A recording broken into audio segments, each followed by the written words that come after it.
오늘 주시는 우리 하나님 말씀은 마태복음 16장 13절에서 17절입니다. 예수께서 빌립보 가이사라 지방에 이르러 제자들에게 물어 이르시되 사람들이 인자를 누구라 하느냐? 이르되 들으는 세례 요한, 들으는 엘리야, 어떤 이는 에레미야나 선지자 중에 하나라 하나이다. 이르시되 너희는 나를 누구라 하느냐? 시몬 베드로가 대답하여 이르되 주는 그리스도시요 살아계신 하나님의 아들이시니이다. 예수께서 대답하여 이르시되 바요나 시몬아 네가 복이 있도다. 이를 내게 알게 한 이는 혈육이 아니요 하늘에 계신 내 아버지시니라. 아멘. 우리 주님을 누구라 하느냐? 그랬습니다. 그래서 어떤 사람은 세례 요한, 또 어떤 사람은 엘리야, 어떤 사람은 에레미야나 선지자 중에 하나라 합니다. 너희는 나를 누구라 하느냐? 물었습니다. 주님을 나를 누구라 하느냐 하는 거예요. 그때 시몬 베드로가 대답하여 이르되 주는 그리스도시요 살아계신 하나님의 아들이시니이다. 참 위대한 신앙 고백이라 그러죠. 주님은 우리의 메시아 구원자시고 지금 또 살아계시는 하나님의 아들입니다. 우리 주님을 하나님의 아들로 믿는 사람에게 주시는 하나님의 은혜와 권세가 있어요. 바로 하나님의 아들이 되는 권세를 줍니다. 그래서 우리는 하나님의 자녀가 되는 거예요. 주님을 메시아고 하나님의 아들로 고백하지 않는 사람은 하나님의 자녀되는 권세를 얻지 못합니다. 그러니까 이게 신앙의 기초고 구원의 시작입니다. 위대한 신앙 고백이에요. 그랬더니만은 17절에 예수께서 대답하여 이르시되 바요나 시모나, 바요나 시모나 하는 것은 바, 누구의 아들, 요나의 아들 시모나 하는 뜻이에요. 네가 복이 있도다. 세상에 이거를 아는 복만큼 큰 복은 없습니다. 구원을 받게 되고 하나님의 자녀 되는 권세를 얻고 천국을 가니까. 그래서 네가 참 복이 있는 사람이다. 그러니까 여러분들은 영원한 복을 누리기 위해서 우리 주님이 어떤 분인가를 알아야 되는데, 자, 너희들은 나를 누구라 하느냐? 우리 주님을 누구라 하느냐? 물은 것은 자, 명제를 바꾸면 너는 누구냐 하는 말이기도 해요. 너 자신을 알라 그랬죠. 소크라테스가. 너는 누구냐? 어느 철학자가 산책을 하다가 새벽에 멀쩡히 앞에 한 사람을 보고 가다가 부딪힙니다. 그 사람이 화를 냅니다. 당신 뭐냐고. 아니 서로 이렇게 비껴가면 될 일을 왜 나한테 굳이 와가지고 그래 부딪히느냐. 뭐 일부러 부딪히겠습니까? 모르고 부딪혔겠죠. 그래 저도 그게 고민입니다. 내가 누군지를 고민하다가 깜빡해서 부딪혀서 죄송합니다. 철학자다운 대답인 것 같아요. 내가 나를 누군지 모르겠다. 그럼 여러분들은 자신을 알고 있습니까? 이만큼 오래 살았는데 나는 누구냐? 주님이 묻습니다. 나를 누구라 하느냐? 그러면은 너는 누구냐 하는 말이에요. 왜 그러냐면은 여러분들은 내가 누구냐라고 알고 있느냐라고 이야기를 한 것처럼 우리 자신을 여러분들이 스스로 나는 누구냐 이거를 우리는 알고 있습니다. 사실 왜 그러냐니까 500년 전에 칼빈이라는 종교개혁자가 있었어요. 장로교회를 만들었던 이 칼빈이 그 썼는 책 중에 최고의 명저서가 하나 있죠. 기독교 강요라고 하는 신앙의 교과서입니다. 여러분 중에 기독교 강요를 이래 읽어보신 분이 계시는가 모르겠는데 한 500쪽 되는 한 3권 정도 되는 이게 놀라운 거는 칼빈이라는 그 대신학자가 썼으니까 우리가 그 정도의 그 내용을 거기 보면은 뭐 의란 무엇이냐? 나의 의는 하나님의 영광을 가리는 것이다. 죄란 무엇이냐? 하나님과 바른 관계가 되지 않는 모든 것은 죄다. 기도란 무엇이냐? 질문을 하고 답변을 하는 내용식으로 만들어 놨습니다. 그런데 놀라운 거는 이거를 누가 언제 썼냐면 칼빈이라는 사람이 27살에 썼다는 거예요. 이 대작을. 그 기독교 강요를 가지고 아마 수십 명, 수백 명이 박사학위 논문을 쓰고 받았을 건데 여러분들이 읽어보면 놀라운 거는 저는 읽을 때마다 그런 생각, 27살에 나는 뭐 했느냐. 이 사람은 원래 법학을 전공한 분이거든요.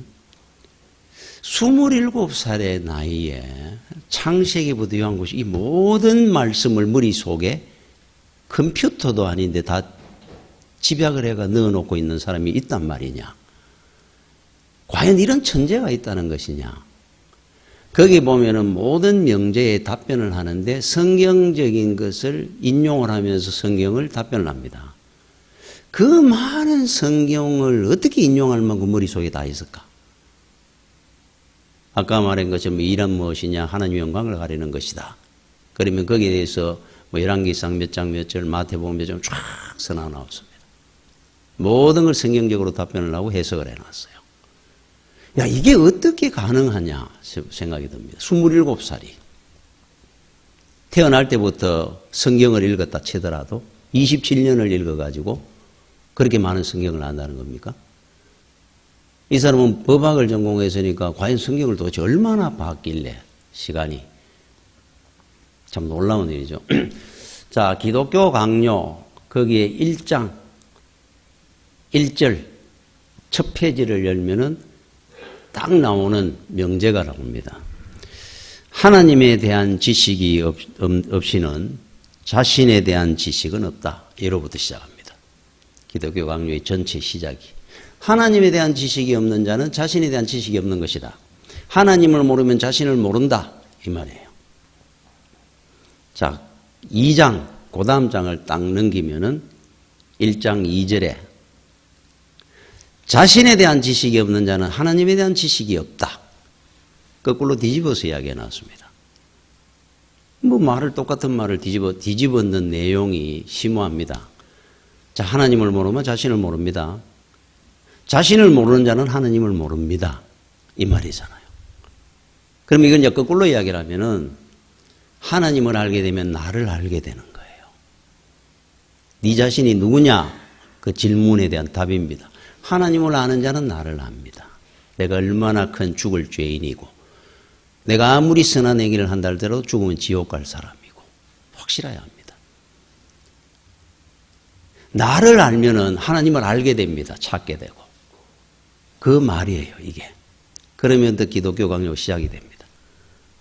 그러니까 우리는 내 자신이 누군지를 안다는 거죠, 사실은. 그러니까 이러고 예수를 믿은 거예요. 어거스틴은 내가 하나님을 알기 전에 나는 아무것도 아니었습니다. 라부터 시작을 합니다. 신학을. 나라는 존재, 부귀영화, 성공과 실패 다 헛거다 이 말이에요. 그래서 하나님을 알기 전에 나는 아무것도 아니었습니다. 그래요. 똑같은 말입니다. 주님께서 묻습니다. 너희들은 나를 누구라 하느냐. 나를 아는 자는 우리 주님을 알 겁니다. 주님을 아는 사람은 베드로는 자신을 압니다. 그 명제를 갖고 시작을 하는 신앙 고백입니다. 그죠? 자, 그래서 우리는 내 자신을 내가 어떤 존재인지 알면은 하나님을 만나죠. 어떤 개망난이가 하나 있었어요. 애 둘 있는 가정을 이루고 사는데 아내는 식당을 합니다. 이 사람은 태어나서 자기가 돈 버는 적이 한 번도 없습니다. 그러면 그냥 열심히 도와주고 사는 게 아니고 그렇게 사는 존재인데도 불구하고 술만 먹고 오면은 아내를 괴롭힙니다. 폭행을 하고. 그냥 폭행하고 괴롭히는 게 아니고 늘 똑같은 말을 합니다.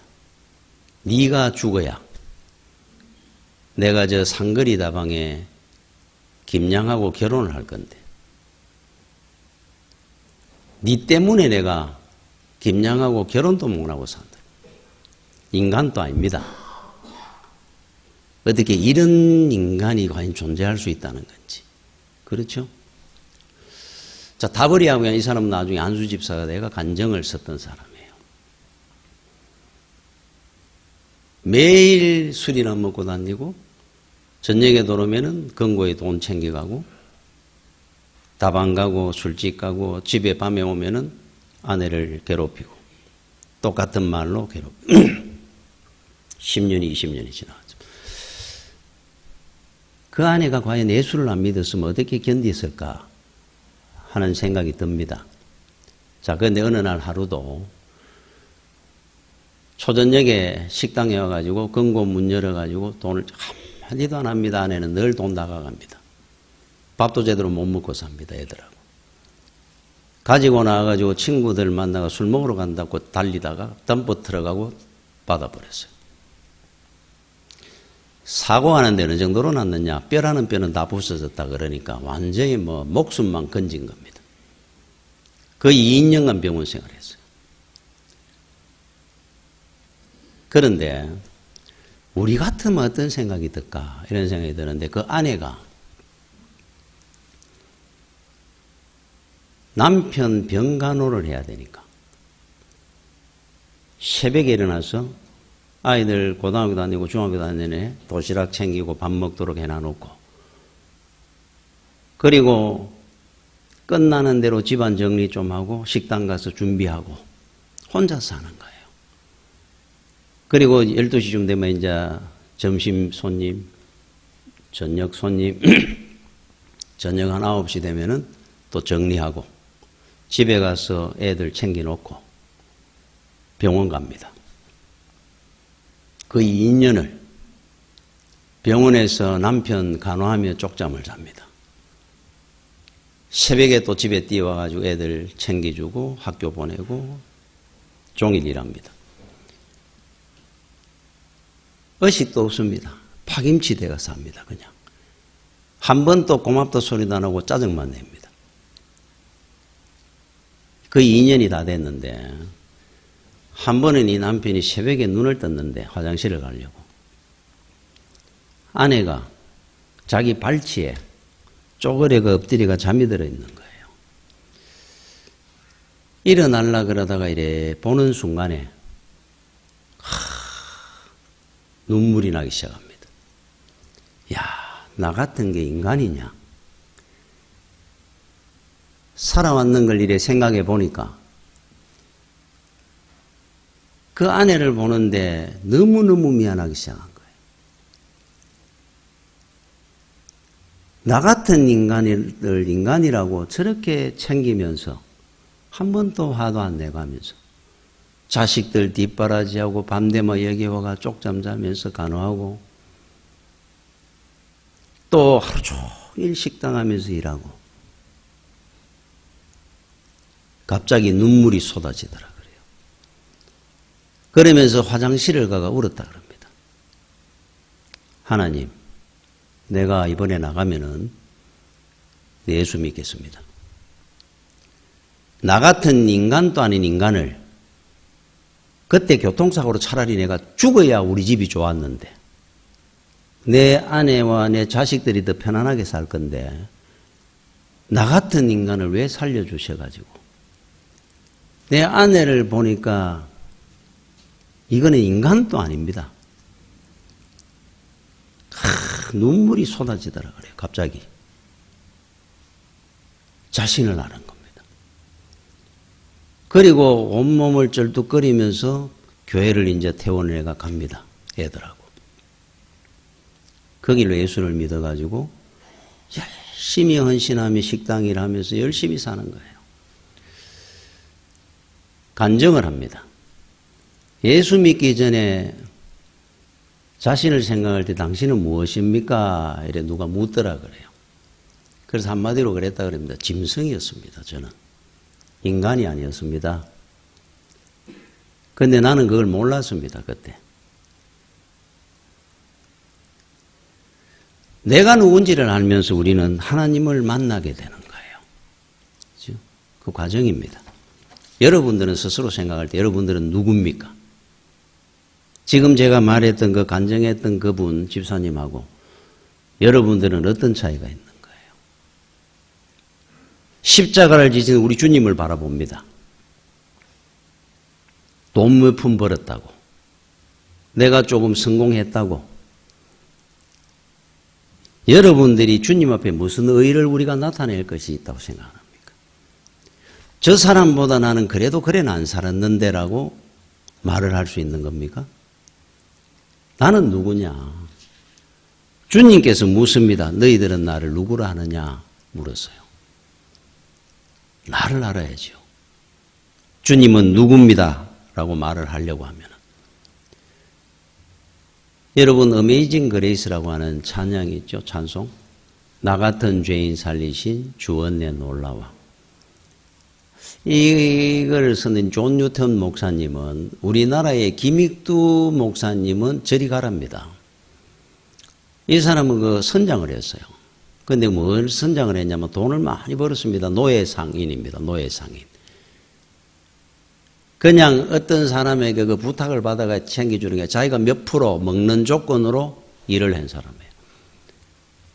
그래서 이번에 노예를 100명을 잡아오면은 100만 원을 벌면은 자기가 30만 원. 후원했는 사람이 뭐 70만 원. 똑같은 장사를 했던 사람입니다. 사람을 짐승처럼 팔아먹고 살았던 사람이에요. 존 뉴턴이라는 사람이. 이분이 나 같은 죄인을 주님께서 은혜 가운데 구원하셨구나 깨닫게 됩니다. 주님을 만났습니다. 평생에 이분은 성자처럼 살았습니다. 그 이후에. 평생이 찬양을 하고 살았습니다. 나를 알면 주를 압니다. 주님이 누구냐라는 것은 나를 알면서부터 시작하는 거예요. 주님을 알게 되면 제일 먼저 옆에 있는 저 사람을 알게 되는 것이 아니라 내가 어떤 존재인지 압니다. 그래서 우리는 세상 살면서 나를 보는 것이 아니고 주를 보는 겁니다. 먼저. 십자가 지신 우리 주님을 바라보면 내를 알게 되고, 내가 얼마나 큰 죄인인지 알게 되면 주님을 알게 되는, 내부터 보는 게 아닙니다. 그 곽선임 목사님이, 저는 그 전쟁을 참상을 잘 모릅니다. 그 세대가 아니라서. 그 6.25를 이렇게 겪어보고 이랬던 분들은 그 참 비참함, 처참함이라는 그 전쟁, 그를 겪어본 사람과 안 겪어본 세대는 차이가 많이 날 것 같아요. 왜 그러냐면은 곽선임 목사님이 외동아들인데 아버지는 총살을 당하고 부르조아라고. 자, 어머니가 어느 날 새벽에 빨리 네 혼자라도 넘어가거라. 네가 살아야 된다. 나이 한 20살 되었을 때. 자, 우리 같으면은 나는 그걸 이래 그런 글을 읽을 때마다 그런 생각이 듭니다. 못 내려올 것 같아요. 저 같으면. 같이 가야지. 어머니 혼자 두고 어떻게 간다는 내 혼자 산다고. 그럼 어머니가 몸이 약해가지고 여기서 경산까지도 못 갈 건강이라 하면은 가다가 죽어도 같이 가야 되는 거 아닙니까? 내 혼자 어떻게 산다고 내려옵니까? 두고. 근데 이 전쟁이라는 그 상황은 그렇게 만드는 것 같아요. 우리는 지금 생각할 때 그런 생각을 하잖아요. 어머니 두고 제가 어떻게 간단 말입니까? 그 어머니가 딴 말 한마디도 안 하고 사는 게 효자다. 네가 효도하고 싶으면 살아라. 그 말 듣고 뛰어나왔다 그러는데. 이 전쟁입니다. 전쟁. 그래서 이분은 내려와가지고 목사가 됐습니다. 그 길로 자기는 전쟁 끝나면 만날 줄 알았는데 끝이 나버렸어요. 한 10여 년이 지나고 고향 사람을 만났다 그럽니다. 자기보다 한참 뒤에 피난 온 분이. 그래서 이야기를 하게 됐는데 그 아재빨 되는 사람하고 이야기를 하더라는 거예요. 광 목사가 피난 가고 난 뒤에 그때 자기가 새벽이나 저녁에 마을을 이래 다니다가 보면은 교회가 폭격을 맞아가지고 재가 됐답니다. 완전히. 재가 돼 있는 그 교회 그 시커먼 폭격 맞은 그 교회 제위에 늘 한 분이 누더기 같은 그 겨울에 이불 뒤집어 쓰고 이래 기도하는 분이 있었다는 거예요. 지나가다가 누군가 해가 보면은 광 목사 어머니였다. 권사님이. 지나가다가 새벽이든 저녁이든 보면은 그 추운 날에도 뒤집어 쓰고 이래 그 교회 잿더미 위에 앉아가 기도하시더라. 자, 그 이야기를 듣고 나니까 어머니 기도 소리가 귀에 들립니다. 목회를 하든지 어려운 일이 있을 때마다 어머니가 생각이 나는 거예요. 어머니 기도하는 그 모습이 떠오르니까 소망이 일어나고. 제가 늘 그런 이야기를 하죠. 저는 우리 옆방에 어머니가 뭐 마루 사이에 있고 이래 저는 제 방에 있다 보니까 소리가 들리죠. 밤마다 제 이름 부르며 기도했어요. 그래서 제가 힘들거릴 때 늘 그런 말을 합니다. 어머니가 나를 위해 기도한 게 얼만데 내가 이대로 무너질 수 있겠느냐. 나는 그 용기를 가집니다. 한 번씩. 아마 여러분의 자녀들이 아마 여러분들에게 지금은 모를 겁니다. 세월이 가면은 우리 어머니가 나를 위해서 헌신하고 기도한 것이 얼만데 기억할 겁니다. 그 힘으로 사는 날이 올 겁니다. 그 생각으로 힘들고 어려울 때 힘을 갖고 소망을 갖고 살았다 그럽니다.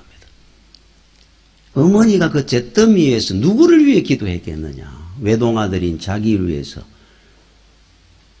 밤낮으로 그 추운데 누더기 이불 뒤집어 쓰고 선이 잘 되게 해달라고 지켜달라고 기도했을 건데 내가 어떻게 잘못될 수 있겠느냐. 여러분들이 인생을 살다가 어려운 일이 있습니까? 문제가 생겼습니까? 자신을 보지 말고 먼저 하나님을 보고 기도하는 어머니를 보고 나를 보면 돼요. 문제를 보면 됩니다. 이게 순서입니다.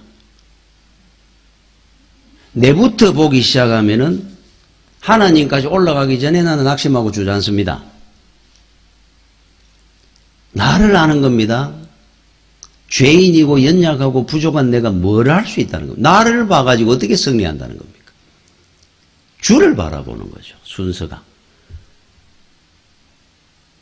그 다음에 문제와 사건을 보면은 얼마든지 우리는 승리하는 겁니다.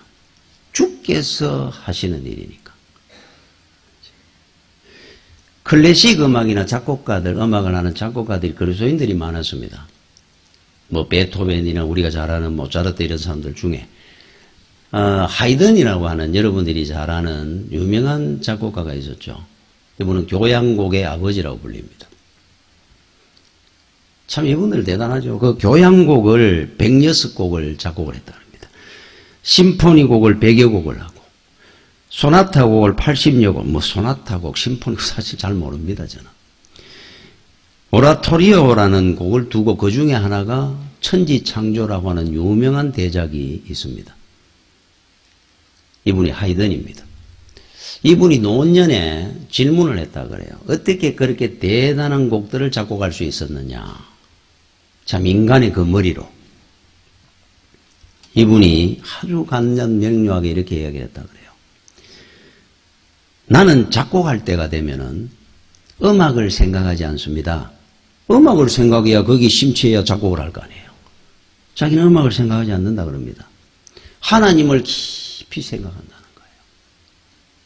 그러면은 마음속에 기쁨이 솟아나면서 내 머릿속에 악보들이 춤을 추기 시작합니다. 하나님을 깊이 생각하니까 막 악보들이 막 떠오르는 겁니다. 나는 그 악보들을 종이에 옮겼을 뿐입니다. 그래서 나한테는 하나도 어려운 것이 없었습니다. 하나님이 주신 영감대로 나는 작곡했다 이 말입니다. 그러니까 뭔가 작곡을 할 때 음악에 거기에 깊이 생각하면서 음악을 작곡한 것이 아니라 하나님을 생각했다는 거예요. 하나님을 생각하다 보면은 곡들이 막 떠오르고 떠오르는 곡을 자기는 옮기기만 하면 된다는 거예요. 하나님이 주신 그 영감을 하나도 어려운 것이 없었다 그럽니다. 이 원리 여러분들이 압니까? 어떤 문제가 있고 어려움이 있으면 하나님을 깊이 고요한 마음으로 평안한 마음으로 깊이 한번 빠져들어가 보십시오. 깊이 한번 생각해 보십시오. 첫째 오는 것이 평안한 마음이 오고 답이 보입니다. 길이 보이도록 해줄 겁니다. 이게 순서입니다. 그래서 유진 피터슨이라는 목사님이 이런 말을 했어요. 현실 하나님의 세계라는 책 제목이 있습니다. 현실 속에 하나님의 세계를 보고 사는 겁니다.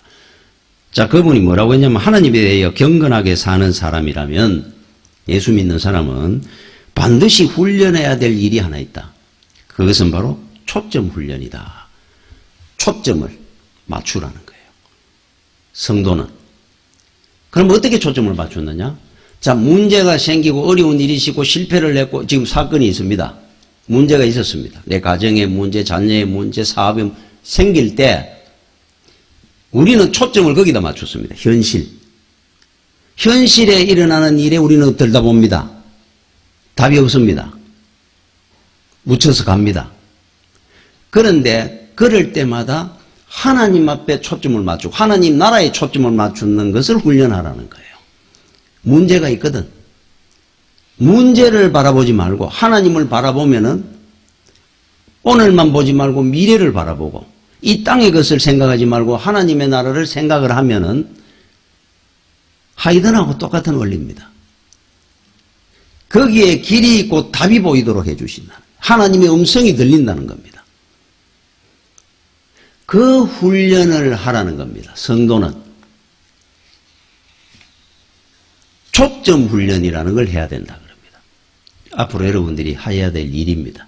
자, 어려운 일이 생기거든 그 문제에 파묻히지 말고 나를 보지도 말고 하나님을 바라보고 초점을 거기다 맞춰버리면 돼요. 이거는 그냥 갑니다. 넘어가는 거예요. 길이 있을 겁니다. 분명히 하나님이 의미를 담아서 답을 줄 겁니다. 이거 순서입니다. 이게. 여러분 열왕기상 19장에 엘리야가 호렙산에서 하나님의 음성을 듣는 장면이 나옵니다. 그게 이제 역사적 배경이 어떻게 이 사건이 나오느냐 하면은 이스라엘이 우상을 섬기다가 3년 6개월 동안 하나님의 징계로 비가 안 왔습니다. 가뭄이 시작됐어요. 3년 6개월 안 왔으니까 뭐 다 죽는 거 아닙니까? 뭐 짐승이고 땅은 쩍쩍 갈라졌을 거고 뭐 먹고 살 일이 없는 그 상황에 그 당시에 왕이 누구냐 하니까 아방입니다. 아카던. 그리고 그 부인은 뭐 이스라엘 역사의 최고로 악한 왕비였던 이세벨. 그러니까 이스라엘 왕이라는 사람이 얼마나 웃기는 일을 하느냐 하면은 자 3년 6개월째 비가 안 오니까 자기 나름대로 한다고 해봤겠죠. 우상을 안 섬겨야 되는데. 그래서 방법을 하나 찾았는 것이 바알 선지자, 바알을 섬기는 우상을 섬기는 선지자 450명. 여기 이제 갈멜산 850대 1의 대결하는 이야기가 나오는 거예요. 아세라 선지자, 아세라를 섬기는 그 선지자들 400명, 850명. 이쪽에는 하나님을 섬기는 선지자 딱 한 명, 엘리야 올라오라 그랬어요. 850명이 와글와글 걷습니다. 이쪽에 엘리야 혼자 서 있습니다. 딱 답을 하나, 질문을 하나 합니다. 비가 오게 하는 신이 진짜 신이다. 이게 이스라엘 왕이라는 사람이 지금 이런 시합을 시키는 겁니다. 너희들이 비가 오게 하는 신이 진짜 신으로 내가 섬기겠다. 앞으로. 아세라 선지자들이 기도했는데 비가 오면 아세라를 섬기고 바알 선지자한테 기도했는데 바알이 비를 내리면 바알을 섬기고, 하나님을 섬기면 하나님 비가 오게 하면 하나님을 섬길 테니까 시작해라. 붙었습니다. 아세라 선지자들이 나아가 막 죽는다고 소리지르고 구슬하는 거죠. 바알 선지자들이 막 자기 몸을 막 헤아면서 했다 그럽니다. 하늘은 막 환한 뜨거운 땡빛밖에 없습니다. 마지막에 엘리야가 나옵니다. 혼자 850명이 저쪽으로 비키고, 그때 엘리야가 이런 말을 합니다. 저 바알 선지자 450명을 기손 시내가에 쳐 죽여라. 그거 다 끌고 다 죽습니다. 자, 그러면서 자기가 기도 시작합니다. 얼마나 간절하게 했으면 머리를 무릎에 묻어놔놓고 했다 그럽니다. 하나님 앞에 부르짖었어요. 부르짖고 나중에 고개를 드는데 큰 먹구름 조그만한 게 져서 보입니다. 그때 아방한테 이런 말을 합니다. 빨리 피하십시오. 왕궁으로 곧 비가 쏟아질 거다. 안 믿습니다. 지금 뭐가 비가 온다는 거냐. 3년 6개월 안 하는데. 저쪽에 검은 먹구름 하나 생겼다고 해가 비가 온다는 거예요, 갑자기? 그리고는 여러분들은 그 성경에 나오는 장면들 중에 어떤 장면이 제일 감동적이고 제일 뭐 대단하다고 느끼는 게 있습니까? 홍해 갈라졌는 거. 엄청나지 않습니까? 몇십 미터, 100m가 넘는 그 물벽이 생긴 사이를 지나간다 면 생각해 보시면 마른 땅이 돼가. 상어가 막 왔다 갔다 세상에 그런 수족관이 어디 있습니까? 촤, 야, 정말로 멋있었을 것 같아요. 다윗이 골리앗을 쓰러뜨리는 장면 한번 보십시오. 얼마나 뿌듯한가. 반석에 물이 터져가지고 이 300명의 사람들이 쫄쫄 나오는 것이 아니고 물이 솟아올랐는 겁니다. 그런데 저는 제가 제일 뿌듯하게 생각하고 감동이 되는 장면이 하나 나옵니다. 성경에. 1번. 제가 한번 읽어보겠습니다. 열왕기상 18장 46절에 여호와의 능력이 엘리야에게 임하매 이제 비가 쏟아지는 겁니다. 그가 허리를 동이고 이스라엘로 들어가는 곳까지 아합 앞에서 달려갔더라. 제가 여러분들한테 이 장면을 한번 이야기한 적이 있어요. 제가 제일 감동적으로 생각하는, 제일 뿌듯하게 생각하는 장면. 자, 비가 안 왔는 3년 중에 다 세상이 쩍쩍 말라가 있는데 기도를 했습니다. 딱 검은 먹구름이 좀 보입니다. 아방한테 갔습니다. 빨리 왕궁으로 피하십시오. 비가 쏟아질 겁니다. 전부 멀뚱멀뚱하고 있는데 그 당시에 옷은 푸대자루 같은 거 이런 거 입지 않습니까? 거기에다가 끈으로 허리를 동여 맸다 그럽니다. 그리고는 왕이 타는 마차, 경호대, 뒤에 대신들이 타고 오는 말들, 제일 앞편에 엘리야가 섰습니다. 왕궁을 향해 뛰기 시작합니다. 왕궁 앞에까지가 이스라엘 평원이라는 넓은 평지가 있습니다. 막 뛰어갑니다. 비가 오니까 곧. 아마 따라가면서 전부 비가 오나 마나 왜 이러느냐 하면 정신없이 따라갔을 것 같아요. 왕은 그 마차 안에서 내다보기도 하고 경호대들은 옆에 막 같이 뛰는데 제일 앞에 엘리야가 뜁니다. 비가 좀 있으니까 두두두두두두두 얼굴에 막 떨어집니다. 확 쏟아지기 시작합니다. 그 장면을 한번 생각해 보십시오. 그 상황이 이야 감동이 북받칩니다. 저는 그 상황을 이렇게 생각하면 뒤에 왕이고 경호되고 대신들이 말을 타고 오는데 비를 팍 맞는데 제일 앞에 뛰는 겁니다. 엘리야가 봐라 하나님의 역사를 내 기도를 들어주신 하나님을 한번 너희들이 바라는 거예요. 혼자 막 앞에 뛰어갈 때 그 느낌 감동을 한번 생각해 보십시오. 야 저는 이 장면이 최고라 생각을 해요. 저는 와 이렇게 살아야 되는데 이게 성도들의 모습 아닙니까? 우리가 했는 역사가 사람들 앞에 팍 내가 했는 그 기도가 역사가 일어날 때 그때 그 뿌듯함이나 그 감동이 얼마나 대단합니까? 막 뛰어갈 때 그때 엘리야의 그 모습 막 하나님을 찬송하고 막 부르짖었을 것 같아요. 감사하다고. 자 그런 일이 있고 나니까 이세벨이 엘리야를 죽이려고 합니다. 자기가 키운 아세라 선지자 죽였다. 낙심을 합니다. 바로. 이게 인간입니다. 하나님을 봤었는데 죽는다 그러고 로뎀나무 아래 누워있으니까 하나님께서 호렙산으로 불러 올립니다. 동굴 속에 넣어놔놓고 기력을 찾으라고 까마귀를 통해 먹이를 갖다 먹여가면서 눈 뜨고 앉을 때쯤 되니까 하나님을 보여줍니다. 강하고 강한 바람이 불었다 그럽니다. 얼마나 이 바람이 샜는지 산을 갈랐다 그럽니다. 바위가 날아갔더라 그럽니다. 엄청난 일이 벌어져. 야, 하나님이 여기 계시는구나 싶었는데 그곳이 하나님이 없더라 그럽니다. 두 번째 지진이 났다 그럽니다. 꽉 하면 땅이 쩍쩍 벌어집니다. 거기에도 하나님이 없더라는 거예요. 엘리야한테 보여주고 있는 겁니다. 하나님이. 불이 지나갑니다.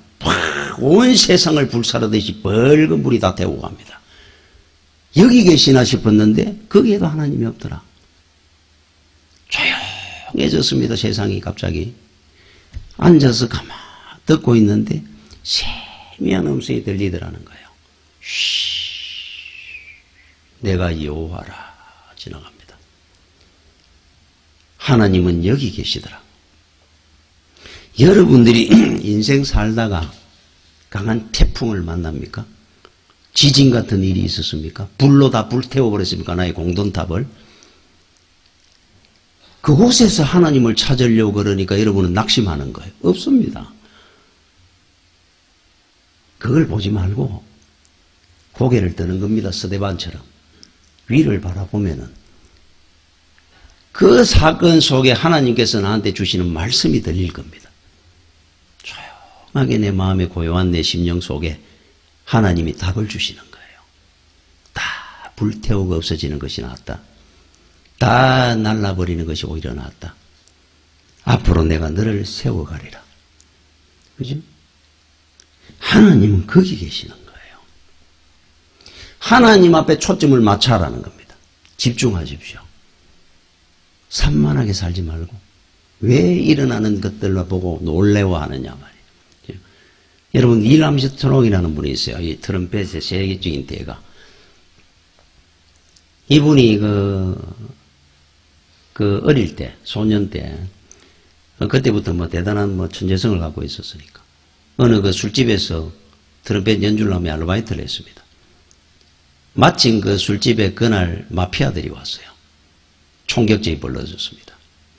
죽고 살고 난장판이 됐습니다. 막 기관단총이 막. 그리고 경찰들이 들여다쳤습니다. 피투성입니다. 죽고 막 이 술집은 다 부서지고 총격전으로. 근데 놀랐는 거는 한 소년이 무대 위에서 트럼펫을 불고 있는 겁니다. 아직도. 너 여기서 뭐 하느냐? 한 흑인 소년이. 그러니까 눈을 이래 번쩍 뜨는데 연주하고 있는데요.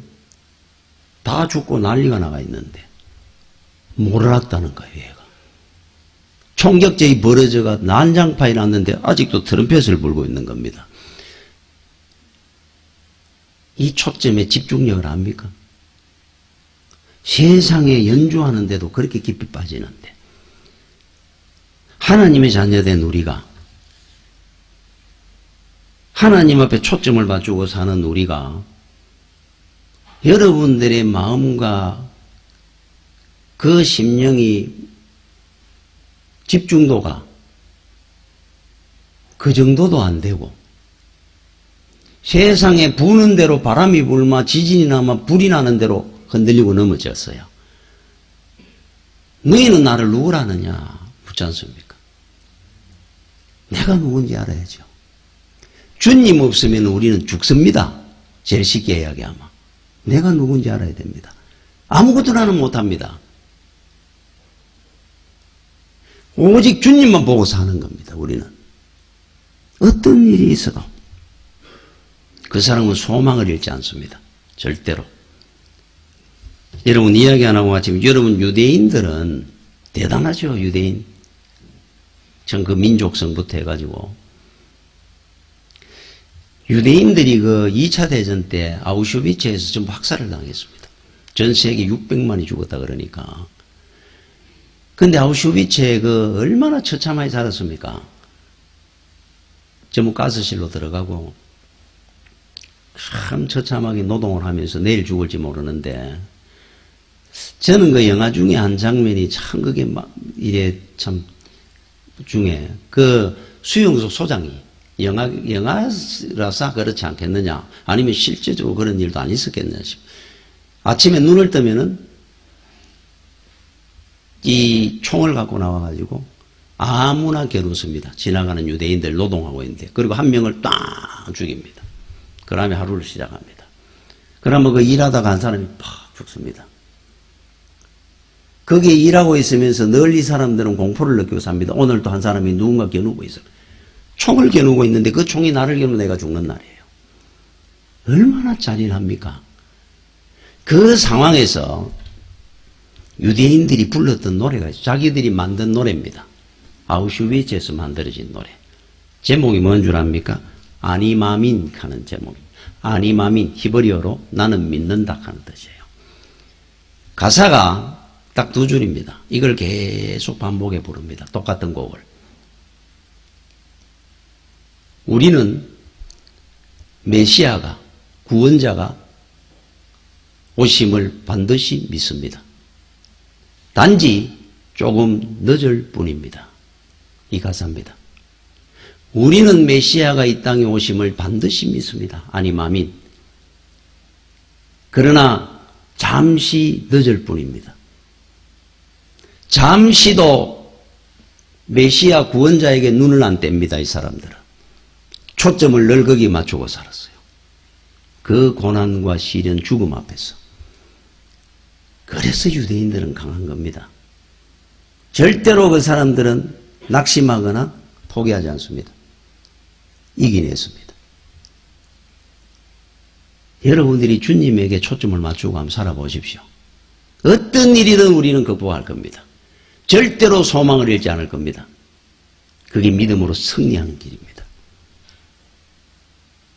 주님이 오늘 물으시는 거 여러분 마음에 탁 새기십시오. 너는 나를 누구라 하느냐? 여러분이 누군지 알면 주를 알게 될 겁니다. 주님을 바라보고 사는 여러분들이 되시기를 축원합니다. 기도하겠습니다. 주여, 은혜를 감사를 드립니다. 부족하고 연약하지만은 주께서 나와 함께 하시기에 우리는 세상에 어떤 어려움이 있더라도 주만 바라보고 믿음으로 승리하게 될 줄로 믿습니다. 항상 믿음 가운데 우리를 붙들어 주시고 인도하여 주시옵소서. 예수님 이름으로 기도드립니다. 아멘.